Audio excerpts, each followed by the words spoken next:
జీ5 ఉండగా మీ favourite TV shows ని మీరు అస్సలు మిస్ అవ్వలేరు. Complete free. ఇంతకీ ఏ డాక్యుమెంట్స్ మీద నా మేనకోడలు సంతకం చేయాలో చెప్పండి.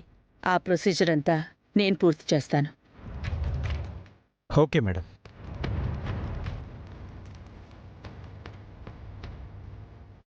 అంటే ఇప్పుడు ఆస్తి మొత్తం రూప పేరు మీదకి వెళ్ళిపోతుందా? ఇక మన పరిస్థితి ఏంటి?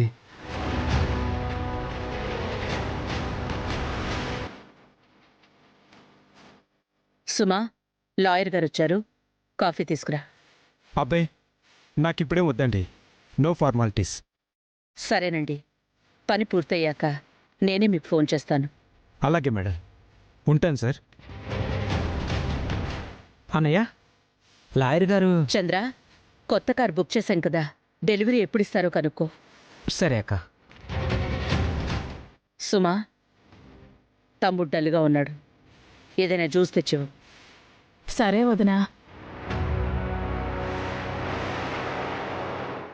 ఏంటక్క ఇది? నువ్వు చేసిన పని నాకేం నచ్చలేదా? రూప ఇంత అవమానం చేసి వెళ్ళిపోయినా కూడా ఇంకా నువ్వు తన గురించి ఆలోచిస్తున్నావా?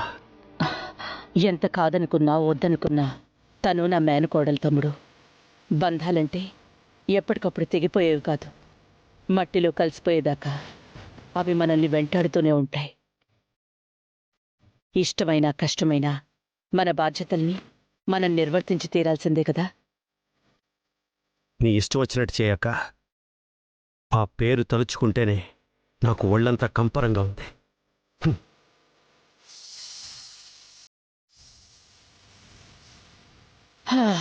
ఏంటమ్మా ఇది? పెళ్ళవ్వగానే ఆస్తంతా రూప పేరు మీదకి ట్రాన్స్ఫర్ అయిపోవడం ఏంటి? ఆ బాధ్యత నువ్వు తీసుకోవడం ఏంటి? నాకేం అర్థం కావట్లేదు, మైండ్ అంతా పాడైపోతుంది. ఆస్తి మొత్తం ఎంతుందో తెలుసుకోవడానికే నేను లాయర్ని రప్పించానురా. అంతా కలిపి కొన్ని 100 కోట్ల ఆస్తి. పెళ్ళైన మరుక్షణం అది నీకు ట్రాన్స్ఫర్ అయ్యేలా వీల్నామా రాశాను.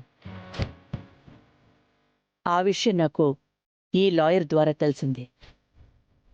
ఆట మన చేతుల్లోకి తీసుకుందామని ఈ డాక్యుమెంట్స్ తెప్పించాను.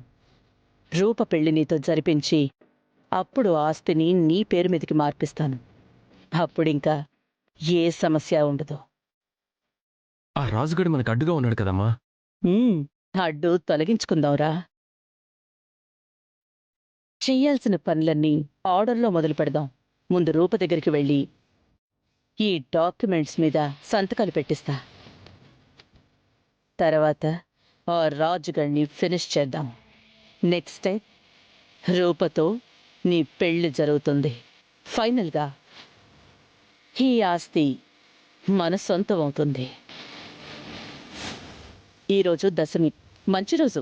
ఆ రాజుగాడింటికి బయలుదేరదాం.